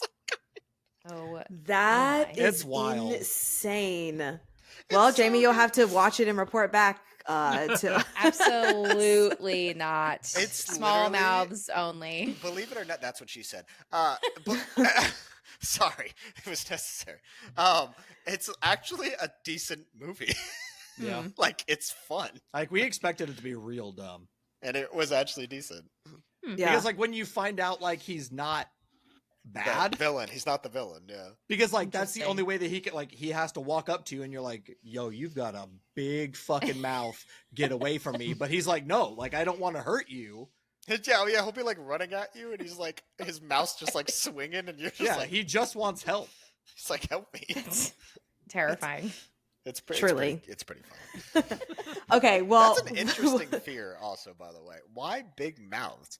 That's a good question. You're the I mean, for the therapist. reasons that you guys just said, Well, Yeah, I those mean, movies everything are you just crazy. described is terrifying. Well, you're the therapist, so I assume there's got to be some like back hidden. Some deep trauma. It's an oral fixation trauma. It's not what I meant, but That is Some Freudian fantastic. shit. Yeah, I don't know. I don't know why. It just feels really odd to me, and it just really freaks me out. Well, now I don't know. I want to go down the line now. What's everyone's like one thing in a horror movie that like legitimately gets you? Like specific thing. Yeah. Leg injuries, Leg injury. So you hate the ruins. Got it. like knees and Achilles. like no. Bones coming out. Is that, No, not yeah, but like it's more like the joints and ligaments. Like when someone's knee goes the other. Like I also Hostel? like anything Achilles like and Hostel? like we mentioned Pet Cemetery, Under the Bed, Oh, okay. like stuff like that, like knees going the wrong way, like Interesting. like okay. like if I'm watching a NFL game or a college game and like and I'm watching a knee injury live, like the knees aren't supposed to go that way. So you don't put Kevin Ware's injury in the college basketball game on repeat Like, all the time? No.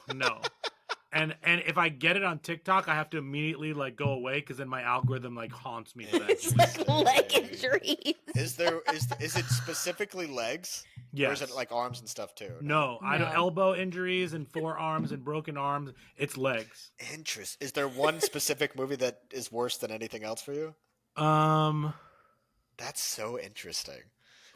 But also the feet in Misery doesn't bother me. It's like ankles and knees. It's not even broken legs. It's ankles and knees. That's so specific. Yeah, I don't know what to tell you. Like did like Achilles stuff bother you? Yeah, like when he slashes the Achilles in In Hostel or Pet Cemetery. Pet Cemetery too. Have you seen like- Frontiers? No, I haven't seen The French Frontiers. film? Oh my god, that's worse than Hostel. He takes bolt cutters. And Like I like that. That's not that's my thing. Interesting. Okay. I can't That's my stop thing. thinking about the scene from Yes. Scary Movie 1. Oh, Where she's like, oh, what if I break my leg? And then just twists the bone Yeah, out. yeah. Crazy. I forgot Insane. that even existed. What about you, Nikki? So many traumas. So speaking of traumas, let's move on to our next section of brains.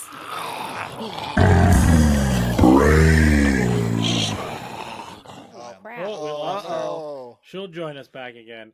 But no! so what I'll do is I'll introduce this. Actually, there's two more things I want to say about the movie before we go into the next segment. One, the sound design of this movie was spectacular. Yeah. And it's not just the score. There's always something going on with the score that's building that pacing. So, for instance, blood pumping or keeping up the a lot of that stuff is really good. Well, first off, I wanted you to answer the favorite Oh horror, god. or like which one gets you? Like what gets you the most? Okay, for me, we're talking about traumas in movies or things that like really freak us out. I will say, in all honesty, any movie where a man needs therapy, that's trauma for me. What's wrong with I'll a leave it man at going to that. therapy? No, a man who needs therapy Oh, and doesn't needs have therapy. therapy. That's like everybody in a horror movie, though. It is. Specifically, though, let's talk about Micah in Paranormal Activity. Like, Oh dude, my god, he from the sucks. jump. He just he's the sucks. suckiest of He's- suckiest. He's the just worst. he's just a Sucks. shithead. First off, I can go on a Yes. rant about Paranormal Activity for like ever because Paranormal Activity to me still holds up as a top 5 found footage movie in my eyes. Oh yeah, yeah. definitely. And I don't think it will ever go anywhere because I think what that movie did for the found footage scene is undeniable. But he is arguably the shittiest man in a movie, at least a horror movie, aside from maybe Homeboy from Midsommar. Yeah. Oh And, yes, for sure. And then, oh god, now I'm trying. We should do a whole episode on just toxic narcissists. Well, we have a list have of a like list. bad We have a boyfriends, list. bad husbands. Oh, yeah. Do you have one? And of then bad Wait, hold on. therapists. You gotta flip it though. Do you have bad girlfriends as well? There is Yes. both. Yeah, we have I bad think so. best friends. We have bad girlfriends. We have bad boyfriends. Bad we have therapists. bad therapists. Mhm. Yes. We've got a full list, like I the would- boyfriend from The Watcher. Oh, God. the- Oh yeah, he sucks. I would love to see your list, like from your perspective of therapist and horror films, and how Oh, yeah. and how inaccurate they are.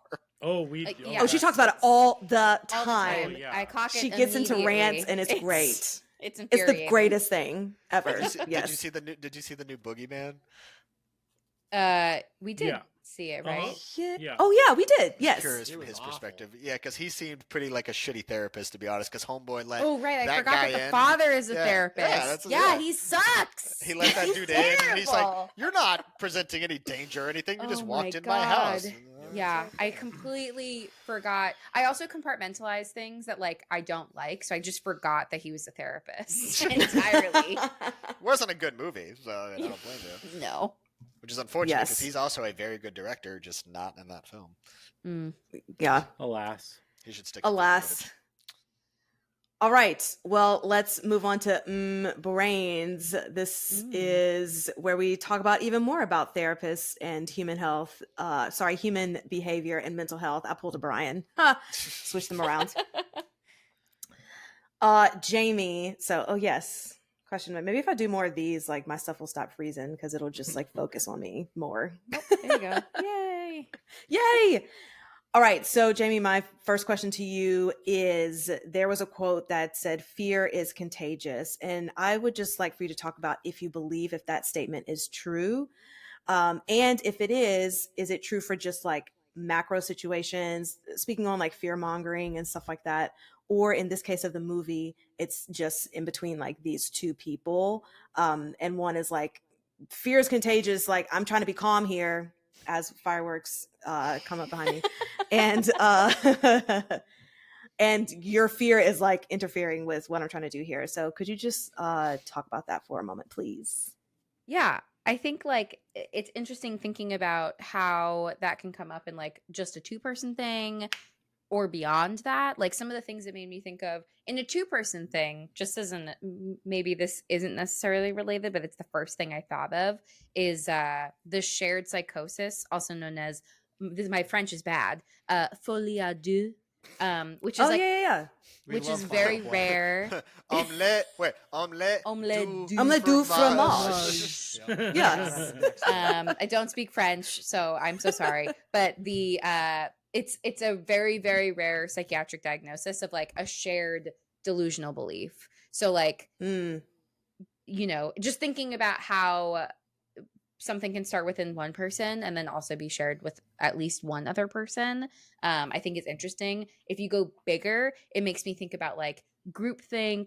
It makes me think about like Evil Dies Tonight. That was the second thing that I thought about. Truly, but like very much where it's like, you know, how an idea can grow and how like when others are influenced by other people. And so like, I do think that then can like blossom into this much bigger thing. And so like, as soon as you plant the seed of like something being scary, is it harder for you to then like use your own judgment and like intuition in deciding how to move forward, and like the fear kind of takes over instead. So like those were just some things that I was thinking about of like the idea of fear being contagious, or at least how like we can be influenced in like group settings by other people and might not necessarily listen to our own like voices or instincts in scary situations. But in terms of fear like actually being contagious, like I don't think that happens across the board, but I do think that people in group spaces can be influenced because of people pleasing, because of you know, Right. like you want to fit in, because you know, maybe their reasonings are super compelling, and so again, like you're kind of putting your own thoughts on the back burner and just like buying into that. So yeah, those were some of the things that like that idea made me think of, if that Yeah, answers your I can question. agree with that Yeah. because I was just thinking about like if you're ever in like an open setting, like in a mall or an airport, if you see a bunch of people running, you Yep. don't ask questions. You just No. go. You have to And then go. you find out later. To be fair, white people shenanigans, they will usually ask questions.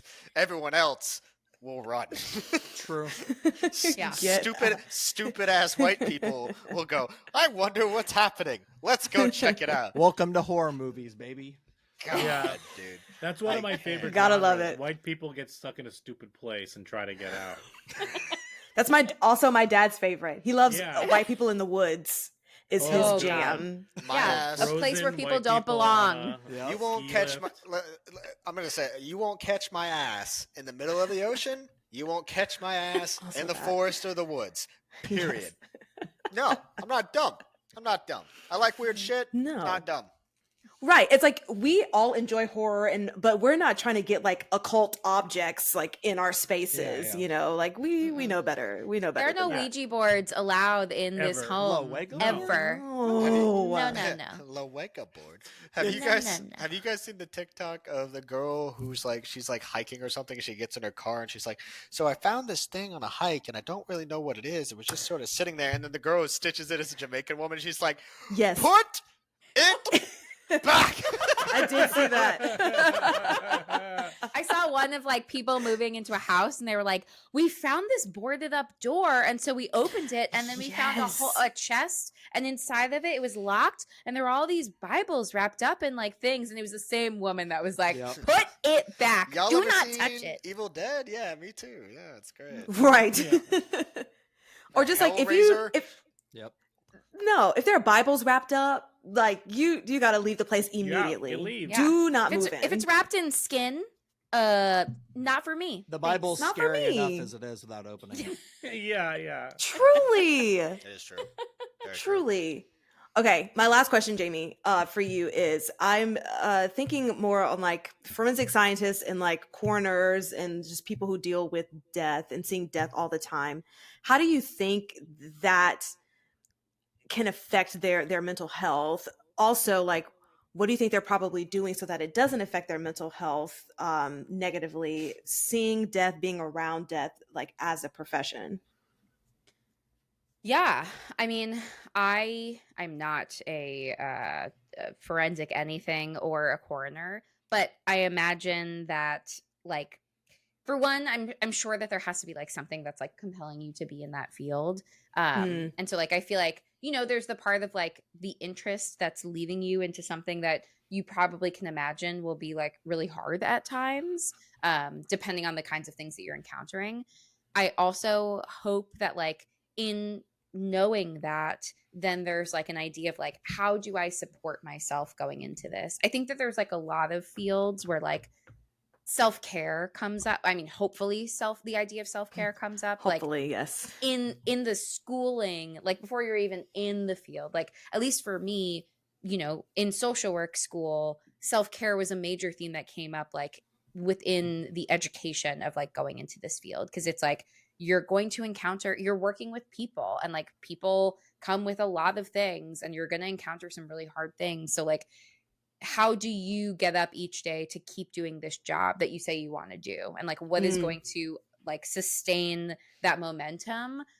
So again, like, and I think that goes for a lot of like human service professions. I think that goes for a lot of like jobs that are dealing with like trauma on a regular basis, not just their own trauma, but like it's still traumatizing to be around other people's trauma. So really considering like, how are you taking care of yourself so that you're not bringing work home, so that you're not like, you know, thinking constantly about these things, so that you're able to like focus on doing the job effectively and like that's what it is, that it's not then like continuing to impact you in your other areas of your life. If it starts to impact like, you know, your ability to spend time with friends or like like if you stop going out entirely, like you're isolating yourself, like that could be a huge red flag that something is really wrong. So I think like paying attention to all of those things, and like, yeah, just being really like mindful about like how your mental health could be affected in different fields, like especially this one, and like having a solid support system,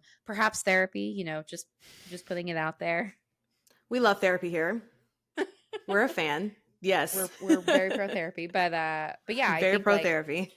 I think that self-care should really be like, I love that it's like taught in the educational background, because I feel like it really should be, because it's like you're going into this field, like, yes, we're going to teach you how to like do it, but also you have to know how to take care of yourself while you're doing it. And like that's what's going to allow you to be successful in this field. So I hope that, like, you know, even in medical school and like things like that, where you might be encountering like a lot of death or like a lot of really traumatic bodily injuries or like other things, you know, that there is also this emphasis on like, but also take care of yourself, because Absolutely. this is really intense work. Yeah. Fantastic. Well, that's all I have for Brain. Should we Rotten Tomatin this? Yes. Okay. Yes. Pause. What was that phrase? Rotten Tomatin. Rotten Tomatin. Tomatin for Rotten Tomatoes. Is that a thing? Do people say it that way? That's a thing No, on just our us. on Oh, that's our great. podcast. Yeah. Rotten Rotten Tomatin, bro. The Rotten Tomatin. We've developed a vocabulary here. We don't say franchise, we say chain, We say because chain. I made the mistake of calling something a chain like a restaurant, but we mean franchise. We also say trailer failure, but Jamie doesn't remember. Jamie forgot. Oh, you know, I'm sorry. We're just hashtag trying our best. We're just And that's trying also our one of our best. phrases. Yeah. Me We're every not day of my experts, life. we're lovers. All right, so let's do the Rotten Tomatin. It's the Rotten Tomatoes game. So we're going to go around the horn. Everyone say what you think the percent on Rotten Tomatoes is, the critic score, and then we're going to do what you think the letterbox out of 5 score is. Interesting. So, Okay. Price is Right rules, of course. Yes. $1. Jamie, why don't you go first for Rotten Tomatoes? What do you think this has on Rotten Tomatoes? I'm gonna guess like 68. You missed a great opportunity there. The thought briefly crossed my mind, but I deducted one because it wasn't sexy enough in the marketing. How dare you? Fair. Chandler, I'm dead. what do you got? Rotten Tomatoes score. Okay, Rotten Tomatoes is always a little tricky. Yes. I think it's pretty well received, but I also don't think it's as well known, so it might not have as many scores. 75. All right, Nikisha? I'm going to say 70. And Shawn? 56. How dare It you has not a say 60? 77, so that Nice. is Chandler. Let's go! Nice. It's only on. It has a 68% for an audience score, so Jamie nailed got that that one. one. Good. Wow. There you go. There's no critics consensus because there are only 13 reviews on this movie. Haha! That's even more right. Also right, yeah. All right. What do we think this has out of 5? Remember, there are decimal points for the averages on Letterboxd. Let's go reverse order. Shawn, 3.6. Nikisha, 2.3. That's Ooh. how dare you? wow. I don't know. That's like Night Swim quality. Come on now. It wasn't even that high. You gave it a 2. I think Night Swim literally has like a 1.4 or something. 'Cause it's like that. awful. Yeah, It's well bad. deserved. Yeah. Nikisha, sorry, Chandler. Oh, Letterboxd. Okay. 3. Okay, cool. 3.0. 3.0, and then Jamie. Ugh. I'm gonna say 3.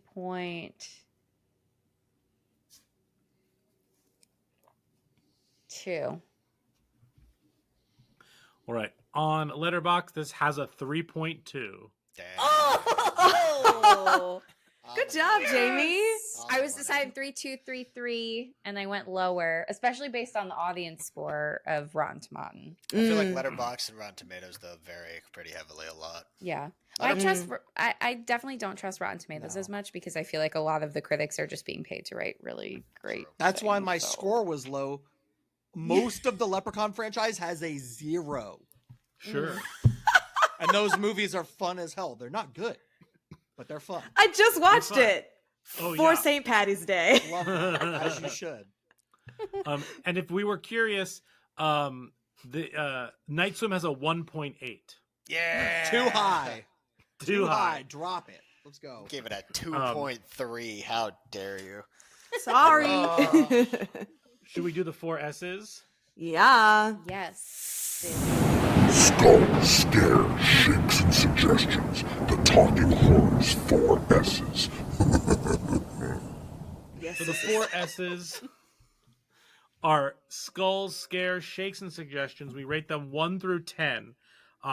Skulls is how well this movie handled mental health and human behavior. Scares is how scary was this. Shakes is this a one-time watch and you'll forget it? How much will you be able to shake this off? And then we'll get into suggestions after the numbers. Jamie, why don't you start? Sure. For Skulls, I'm surprising myself. I actually gave it an 8. Wow. And I deducted points because the thing that bothered me the most is that they all split up and went to different houses. They should have just gone together to each house in a group. But whatever, I'm not in the The movie. investigators, yeah, for sure. Yeah, big mistake, huge. For scares, I gave it a 6 because again, I this film gave me a nightmare, which like very rarely happens. As an aside, I am a chronic nightmare sufferer, but it's never actually related to any content that I watch. It's mostly because I have a lot of anxiety. So very unrelated, but like I had like a nightmare about this movie. So I feel like I have to pay it respect in the scare score. And for shakes, I'm going to give this a 6. And I think part of that is like, I think it's pushing me more to watch, When Evil Lurks like sooner because I did really enjoy this movie. And I now I'm very curious about this director's filmography and like want to see more of what's going on here. So yeah. Cool. Nikisha. Yes, for Skulls, y'all are gonna hate my scores, but whatever. I'm me. Skulls, I gave this a 4. Yeah, just people weren't feeling how I wanted to. It's mostly because the reactions were so late. I needed people to react to things like a little bit quicker. Scares, I'll give it a 2 because there was a jump scare that got me, and I was mad that it got me. But here we are. And shakes, I'm changing my score. I'm gonna give it a 5. So basically, you hated this movie. I didn't. We're very I enjoyed it, but I critics here. enjoyed Evil Lurks like so much more. Okay, And I got a better question. Hold on. What's your favorite horror film? we can, that is a whole No, nother pick one. podcast. Pick one. I like slashers. I'm a slasher That's girl, fine. so any kind of That's slasher good. movies. Why are all my is questions my jam. Yeah, I know. What am I doing here? Say Every you time. broke Wait, my back. internet, Wait. Chandler, by asking me that question. I like It happened slashers multiple times, apparently. Yes, Okay, absolutely. So what's your favorite slasher? What's your favorite slasher? We'll never So find Scream out. franchise, Yeah, yeah. right. Freddy. I just need to stop Krueger, asking Nightmare questions, on Elm apparently. Street, Yeah, yes. Oh my I feel god, like am I we frozen know. again? This Yes. is never gonna let Yeah. me answer this. I'm just gonna say Nightmare on Elm Street. Yes. Okay, that's fine. That's fine. Yeah, that's my favorite. It's a great series. Well, until the remake, but we don't talk about that. Also, they're almost all on Netflix right now, besides Freddy's Dead. Yeah. Right. Oh, believe me, I've watched all of it. I all the way through. need to Yes. rewatch New Nightmare soon. I love A New Nightmare. That's my jam. Yeah. Yes. Mhm. Sean, what's your score? Okay, so for Skulls, I'm gonna put it right down the middle of the road and give it a 5. One of the things that me and Chandler talked about last night on the rewatch, the fact that the dad was just so casual about the his child. son's dead body being back in the But then house. panicked about everything else. Yeah, 100%. It was just way too casual. So Is that his son? I did not get that it was son. I thought that I he thought was that just they the were boyfriend. just- Or Yeah, I thought that they were whoever it just, is like, in relation. lovers. Like, if I see, But it was his wife's. He or still his had a girlfriend. relationship. Yeah, It was yeah, her yeah. Still had a son. relationship. Yes. Correct. Yeah.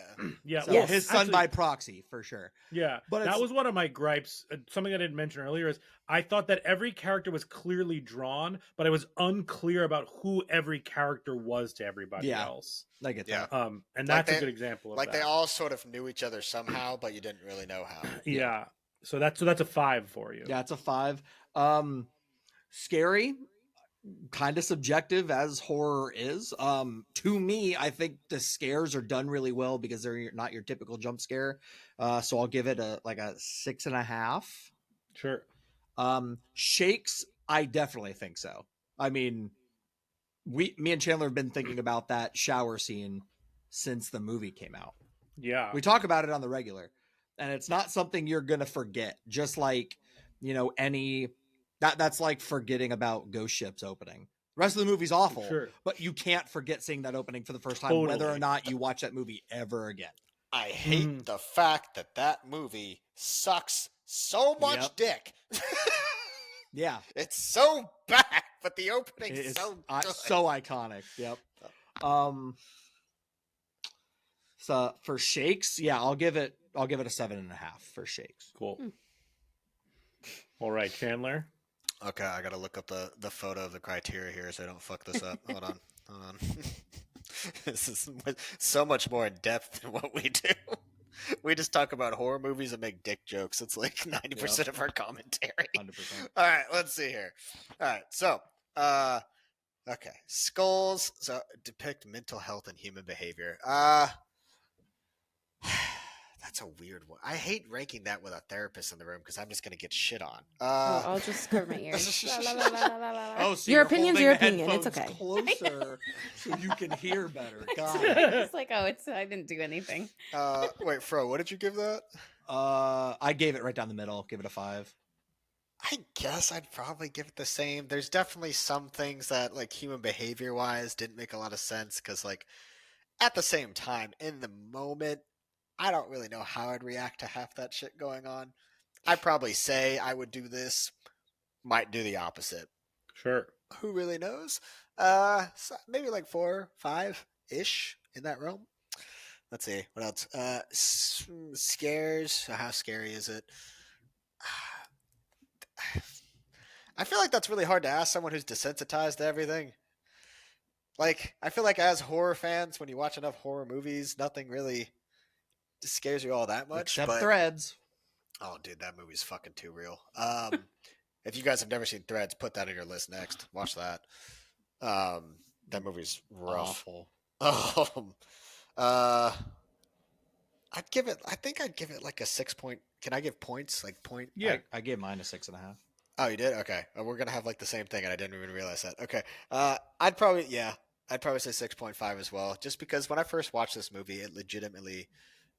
I thought it had some very scary moments, very creative scares. It was done well, and the opening scene stuck with me for like ever, and still it has to this day, which is a great segue to the next one. I mean, this movie stuck with me quite a bit and always has. That's why I always recommend it. On the second watch, did I like it as much?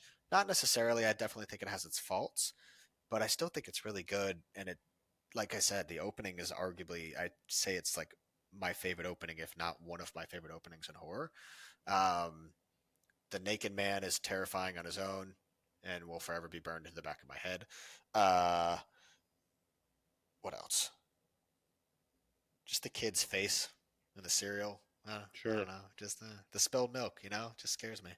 Why is everyone so quiet right now? We're We're waiting for your listening. number. I feel like I'm being judged. No, not at all. Not at all. With this build up to the number, I'm excited. What's it going to God. be? Yeah. I don't even know. this point. I'd give Shakes like I think a solid 7. Just because to me it's very Great. memorable and I enjoy it. And then what's the last one? Well, didn't do we're not there suggestions yet. Oh, okay, yeah, there you go. My skulls is 6, my scares is a 6, and my shakes is 7. You couldn't go down Or- one number. No, Right. No. Would have been very funny. Never. Not that. No, I thought about it, but I was like, this is better than a 6. I'd rather give this movie its props than go in for the joke. Fair but enough. also, Yes. it's good. Yes. And then my suggestion for this one is, for some reason, while watching this, I thought a lot about Husera, the Bone Woman from last year. Oh yeah. I'm so glad I got Chandler to watch that. Yeah, So, that well, was. well, the funny. Okay, one, you didn't get me to watch it. I was No, I going think you to did. watch it. I just didn't. I literally hesitated on it because I was busy and forgot to fucking watch it. But I mean, that movie as its own is very much up my alley of what I like in horror. Sure. It's just like it's very atmospheric. It's a little bit slow at some times, but it still keeps up with the pacing. Some of the scenes in that movie are legitimately fucking haunting. Specifically, the one where what does she do? Like just in the stairwell, whatever it was, and she just sort of like do this across the floor, and I'm like, Yeah. "Heh, no. Yeah, for sure. Yeah, that was like my legitimate reaction. I said, no, absolutely not. Fuck that. No, But for some reason, this one reminded me of that one. Whether it's just like tone, I can see that. whether it's just like things being weird around the house. Obviously, Husera, Bone Woman, is way more allegorical about what it's trying to say, but definitely had some of that. Chandler, why don't you go next? What's your suggestion to pair with this movie? So the Walmart 2-pack. Walmart 2-pack. That's oh fuck. Now I gotta think. I didn't come prepared for this. If we're sticking in like the Spanish realm, okay, this is gonna be a little out of left field, but I think it makes sense if you think about it. One would be The Devil's Backbone. Okay. Which has anyone here seen that? But I've heard of it. Oh my god, it's so good. Okay, well, watch that too, please. Devil's Backbone, also Spanish, so it's sort of in that same realm. And while it's not identical in atmosphere, I still think it gives an accurate representation of paranormal. Well, not really paranormal-ish, but just atmosphere and like somewhat cultural tendencies. But I would say Wreck. Oh, Sure. love Wreck that is one of my movie. favorite horror It movies. is For sure. It is the best, and I will die on this hill. It is the best found footage film, and nothing's ever topped it since it's been made. In found footage.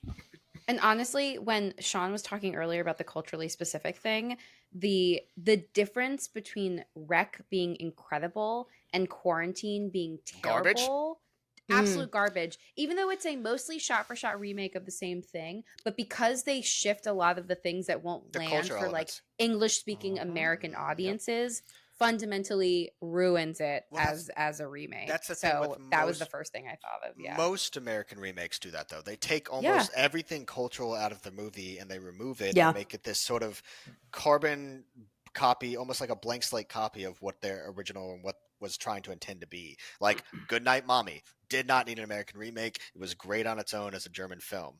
The only one that comes to mind that makes total sense as a remake, because it was the same director, it was shot for shot, and they did a great job with the actors, is Funny Games. That is the only one that makes sense.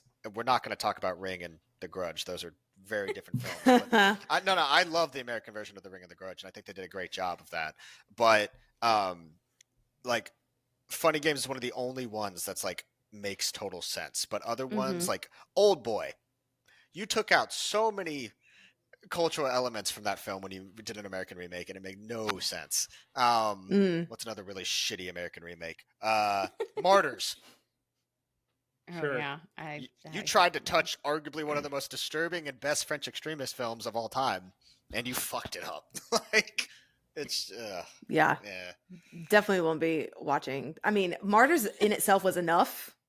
So why would I even like subject myself to the other? It's really grown on me. I yeah. keep thinking about it I on a love regular Martyrs. basis. That's It's really that's my favorite French extremism film. I love it to death. Inside is a close second. but martyrs will forever be my Titan forever.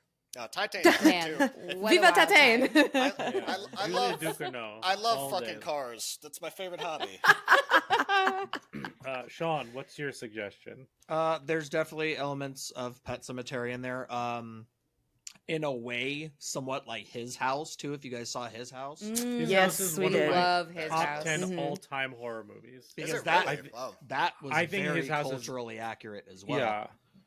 Also, witch voodoo doctors and shit is terrifying. And there's Matt Wilson, who's from Doctor Who. So Matt Smith. Matt Smith, you're right. That movie is spectacular. Yeah. Like, and the scariest part of that movie is when she approaches the other black kids, and she Yes. thinks that like she finally They're gonna found help. a group that will Yeah. understand, and and they're just as dismissive as the white British people. That is the actual scariest scene in that movie, and that is the movie sad. in a microcosm. And then the twist in that movie, because Yep. I was not expecting a twist, Mhm. blew me the fuck away. That is a Mhm. perfect, fantastic, allegorical movie that just totally blew me away the first time I Agreed. saw The it. ending of that film was so interesting because it's almost like it turned everything on its head, and basically everything you loved about these endearing people pretty much just got thrown out the window Yes. because you realized they were the Amazing. shitty people. Yeah. Like, Mhm. But but at the truly same shitty time, people. but did they deserve what happened to them for being Sure. shitty? Yeah. Yeah. It's Right. like But also, where does the shitty meter? There's so much gray Shitty in meter. there. Shit, you mirror. kidnapped someone else's child. It's spectacular. It's pretty shitty. It's a little questionable. Great High on the movie. list. Anything else, Sean? I think that's good. Cool. Jamie. I think somebody mentioned this earlier, but it gave me some Autopsy of Jane Doe vibes. It also gave me some Dark and the Wicked vibes. Such a fucking Those Love a were good carrot. good Yeah. carrot finger. A good Good carrot carrot finger. scene. oh, I always God. mention that, and then I mention anything for Jackson because of the floss scene. Yeah. Ooh. Watch But, that if you haven't watched that too. That scene's. Ugh. If you don't like teeth, I mean, I like teeth in my mouth and anywhere else. then you won't like that scene. They start in her mouth. Aye. And Nikisha.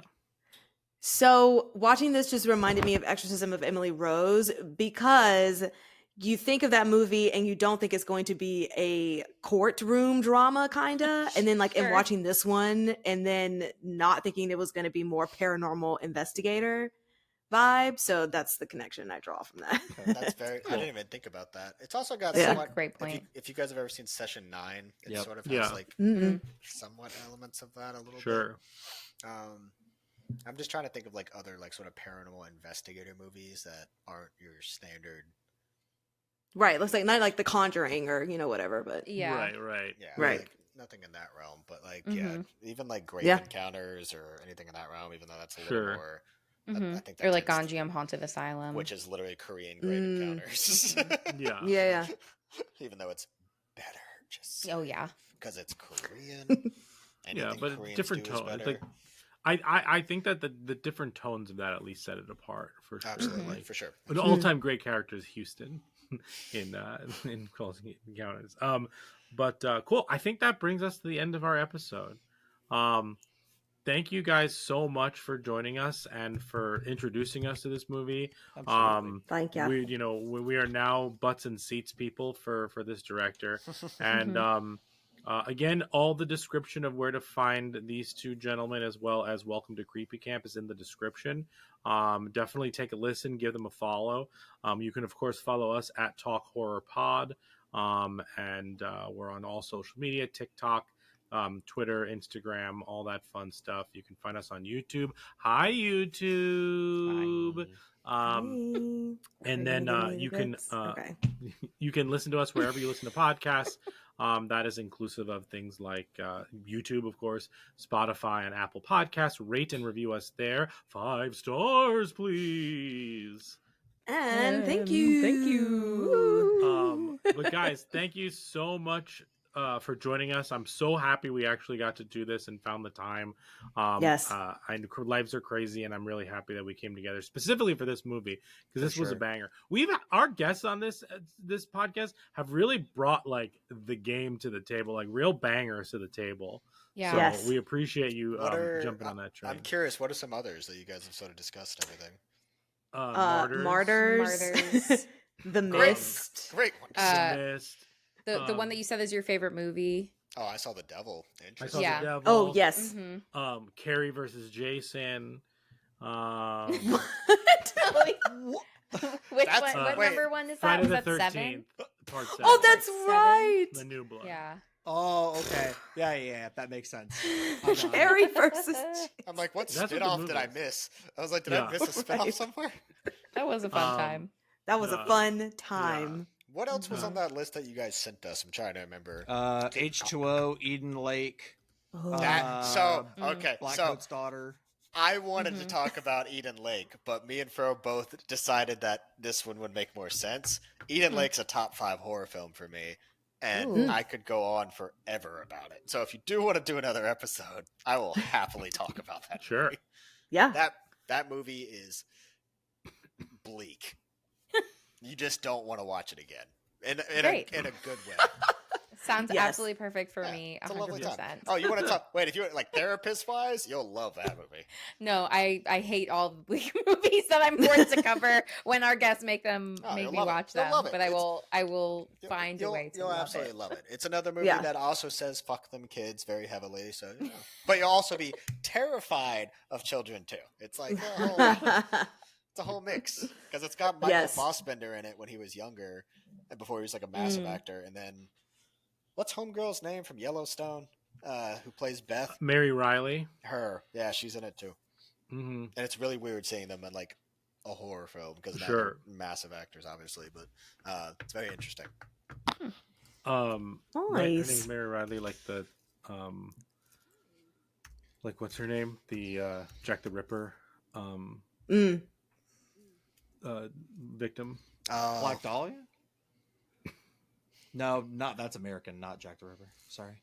Yeah, Mary Riley. But anyway, thank you for joining us.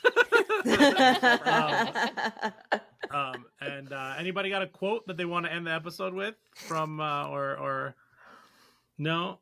I was gonna say what I always say to end our episodes with, but no one will get it, so I can't do it. I think the appropriate thing is just fuck them kids because that's what we've been Fuck saying them this whole kids. Fuck podcast. them kids. So Them kids. fuck them kids. Thank you. Bye, guys. Bye. Bye.